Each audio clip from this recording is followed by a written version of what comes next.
اتل ما اوحی الیک من الکتاب واقم الصلاۃ ان الصلاۃ تنہی عن الفحشاء والمنکر، یقیناً نماز روکتی ہے فحشاء سے اور منکر سے۔ یہ عام طور پر لوگوں کے ذہن میں رہتا ہے کہ صاحب یہ نماز ہم بھی پڑھتے ہیں لیکن نماز کے ساتھ لوگ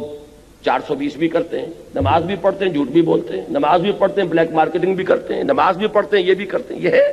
ہمارے معاشرے کا اور نوجوان نسل میں جو ابا اور جو بغاوت پیدا ہوئی ہے دین سے، میں بربلا یہ کہتا ہوں کہ یہ ان مذہبی لوگوں کا رد عمل بھی ہے جنہیں وہ اپنی آنکھوں سے دیکھتے ہیں کہ ہمارے ابا جان نماز میں تو بڑے پکے ہیں لیکن اتنے ہی پکے جو ہیں وہ دکان پر جھوٹ بولنے میں بھی ہیں۔ ظاہر بات ہے کہ بیٹے سے تو چھپی ہوئی بات نہیں ہے، آپ کسی سے چھپا لیں گے، آپ کی بیوی سے تو آپ کی کمزوریاں جو ہیں وہ چھپی ہوئی نہیں ہیں، آپ کے گھر والوں سے، آپ کی اولاد سے تو چھپی ہوئی نہیں ہے کہ نماز میں بھی پکے ہیں جھوٹ بولنے میں بھی پکے ہیں۔ ظاہر بات ہے کہ اس کی طبیعت نوجوان جو ہے اس کا معاملہ یہ ہوتا ہے کہ وہ ان چیزوں پر غور کرتا ہے، چاہے اگر سعادت مند ہے آپ کے سامنے بولتا نہیں لیکن آپ کو دیکھ تو رہا ہے، اس کا ایک اثر وہ قبول کرتا ہے اور وہ سمجھتا ہے کہ نماز بیکار ہے، فائدہ کیا اس کا؟ اگر نماز کے ساتھ یہ بھی ہے، اگر نماز کے ساتھ سنگ دلی بھی ہے، ایک غریب آدمی کو دیکھ کر آپ کا دل نہیں پسیجا، نوجوان جو ہے اس کا بھی تاثر قبول کرتا ہے کہ ہمارے ابا جان کے پاس کتنی کچھ دولت ہے اور اس نے اپنے ایک دکان کے ملازم کے ساتھ کیا سلوک کیا اس وقت، اس کی بیوی بیمار تھی، اسے کچھ قرض کی ضرورت تھی اور ابا جان نے کس طریقے سے ڈانٹ دیا، دھتکار دیا ہے۔ یہ نوجوان جو ذہن ہے یہ ان چیزوں کو دیکھتا ہے اور ان سے امپریشن لیتا ہے، اس سے تاثر لیتا ہے۔ تو یہ مسئلہ ہمارے ہاں کے زندہ مسئلوں میں سے کہ کیا وجہ ہے کہ ہماری نمازیں جو ہے بے اثر کیوں ہو گئی۔ قرآن دعوے سے کہہ رہا ہے کہ نماز تو فحش اور بے حیائی کے کاموں سے روکتی ہے، جبکہ ایسے لوگ ہمیں نظر آتے ہیں معاشرے کے اندر کہ نماز میں ہو سکتا ہے، میں نے مثالیں دی ہیں بعض اوقات، جب میں اپنی MBBS سے فارغ ہو کر تازہ گیا تھا منٹگمری جو اب سائیوال کہلاتا ہے، میں نے وہاں 2 اشخاص کو دیکھا، ایک وہاں حاجی بلیکیا کے نام سے مشہور تھا، اس کی یہ داڑھی تھی لمبی، اور نہ صرف یہ کہ نماز میں 100% بلکہ وہ خاصا آسودہ حال کھاتا پیتا آدمی تھا، اس کے پاس ڈپو تھے اور ڈپو ہی میں بلیک ہوتی تھی،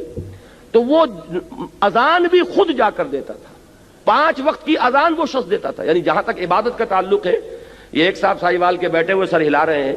تو وہ ان کے ذہن میں وہ صاحب آ گئے ہوں گے، لیکن بہرحال میں کسی متعین شخص کو نہیں، میں تو ایک مثال کے طور پر آپ سے کہہ رہا ہوں کہ یہ ہمارے معاشرے کے اندر وہ حاجی بلیکیا جو ہے وہ نوجوان نسل پر اپنے اس دین کا کیا اثر قائم کر رہا ہے۔ اور اس کے ساتھ ہی بالکل پیرلل ایک حاجی رشوت تھے، وہاں وہ انکم ٹیکس کے اندر وہ انسپیکٹر تھے، ان کی بھی داڑھی بہت طویل اور نمازی بہت پکے، لیکن وہ خوب رشوت لیتے تھے خود بھی اور رشوتیں دلواتے تھے مسجدوں کو بھی، جا کے جب وہ کسی پارٹی کا گلا دباتے تھے تو اپنے لیے بھی کچھ لیتے تھے اور اللہ کو نہیں بھولتے تھے، اللہ کے گھر کے لیے بھی چندے لے لیتے تھے۔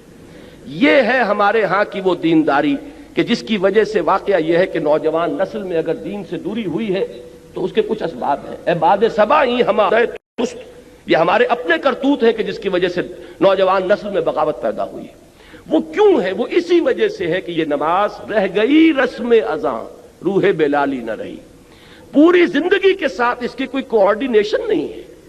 اس کی کوئی مطابقت نہیں ہے۔ زندگی میں جو کچھ امنگیں ہیں، ارادے ہیں، جو ویلیوز ہیں، ویلیوز ان لائف، اس کا اس نماز کے ساتھ کوئی تعلق نہیں رہا۔ یہ ایک اپینڈکس ہے، یہ ایک ضمیمے کی حیثیت سے انسان کی زندگی کے اندر علیحدہ جڑی ہوئی شے ہے، اس کا اس کے اصل سیرت سے، اصل کردار سے کوئی تعلق نہیں۔ یہ وجہ ہے کہ یہ نماز وہ نماز نہیں ہے۔ ہمارا یہ حج 30 لاکھ افراد حج کر رہے ہوں، لیکن یہ کہ کوئی دنیا میں اس کا اثر، ہمارے ہاں سے اگر 1 لاکھ افراد حج کر کے آئیں تو کوئی 1% دیانتداری معاشرے میں ہر سال اگر بڑھے اس 30 یا 1 لاکھ افراد کے حج کرنے سے، تو آج 40واں شروع ہو چکا ہے، 40% تو ہمارے ہاں دیانتداری بڑھتی اور بددیانتی گھٹتی، لیکن نہیں، معلوم ہوتا ہے کہ وہ جو کچھ ہے وہ سب ہے، نماز و روزہ و قربانی و حج یہ سب باقی ہیں، تو باقی نہیں ہے۔ وہ بیچ میں جو روح ہے وہ نکل چکی، اب یہ ریچولز کی شکلیں اختیار کر چکے ہیں یہ اعمال، یہ وجہ ہے۔ ورنہ واقعہ یہ ہے کہ بندہ مومن کے لیے سب سے بڑی تلوار وہ یہ نماز ہے، اللہ کے ساتھ تعلق قائم کرنے والی سب سے بڑی چیز نماز ہے۔